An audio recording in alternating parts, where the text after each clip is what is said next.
सोचो एक रात तुम अपने घर में चैन की नींद सो रहे हो और सुबह आँख खुलती है तो उसे पानी ही पानी, घर, फसल, जानवर सब बह जाते हैं। ये कहानी किसी फिल्म की नहीं, ये असल ज़िंदगी की है जो अभी पाकिस्तान के लाखों लोग सैलाब की वजह से फेस कर रहे हैं। पाकिस्तान एक ऐसा मुल्क है जहाँ लोगों की ज़िंदगी अभी भी खेतों, गाँव और छोटी बस्तियों से जुड़ी है।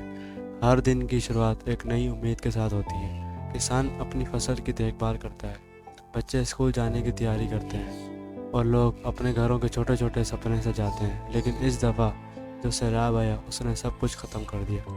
पूरे के पूरे गांव पानी में डूब गए, सड़कें गायब हो गई, घर गिर गए। एक माँ जो अपने बच्चों को बचाने के लिए कंधों पर उठाकर चल रही थी, एक किसान जो अपनी सारी फसल बहते हुए देख रहा था, और एक छोटा बच्चा जो समझ ही नहीं पा रहा था कि उसका घर पानी के अंदर कहाँ खो गया। ये सब असल कहानियाँ हैं जो आज लाखों पाकिस्तानी फेस कर रहे हैं। जब हम नेचुरल डिजास्टर की बात करते हैं, अक्सर हम यही सोचते हैं कि ये सिर्फ एक तबाही है जो अचानक से आ गई, लेकिन असल में ये डिजास्टर हमेशा एक चेन रिएक्शन होता है। सोचो, जब ज़मीन का टेम्परेचर बढ़ता है तो ग्लेशियर पिघलते हैं, जब समुद्र गर्म होते हैं तो क्लाउड ज़्यादा मॉइस्चर अब्जॉर्ब करते हैं, और जब बारिश होती है तो वो एकदम से बहुत ज़्यादा गिरती है।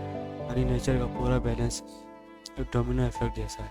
एक छोटी सी तब्दीली और उसके बाद एक सिलसिला जो कंट्रोल से बाहर निकल जाता है। अब यहाँ एक और सवाल उठता है, क्या हम इन सैलाब को कंट्रोल नहीं कर सकते?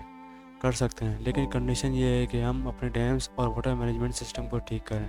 पाकिस्तान में बहुत कम बड़े डैम्स हैं और जो हैं उनका सिस्टम बहुत ही ख़राब हो चुका है। डैम्स का काम होता है पानी को रोकना और रेगुलेट करना, लेकिन जब बारिश ज़्यादा हो जाती है और डैम की कैपेसिटी कम होती है तो गवर्नमेंट्स को मजबूरी में पानी रिलीज़ करना पड़ता है, और जब वो पानी रिलीज़ होता है तो नीचे के शहरों और गाँव में वो पानी तबाही मचा देता है। और अभी जो पाकिस्तान में सैलाब आया उसने लाखों लोगों को घर से बेघर कर दिया, फसल ख़त्म कर दी और लाइफ स्टॉक पानी में बह गए, और इकनॉमी को करोड़ों का नुकसान हुआ। लेकिन सबसे बड़ा नुकसान इंसानी ज़िंदगी का है जो वापस नहीं आ सकता। लोग टेंट्स में रहने पर मजबूर हैं, बच्चे बीमारियों का शिकार हो रहे हैं और लोगों को पीने के लिए साफ पानी तक नहीं मिल पा रहा। ये सैलाब लोगों के सपने, उनका घर, उनका सुकून सब बह कर ले गया।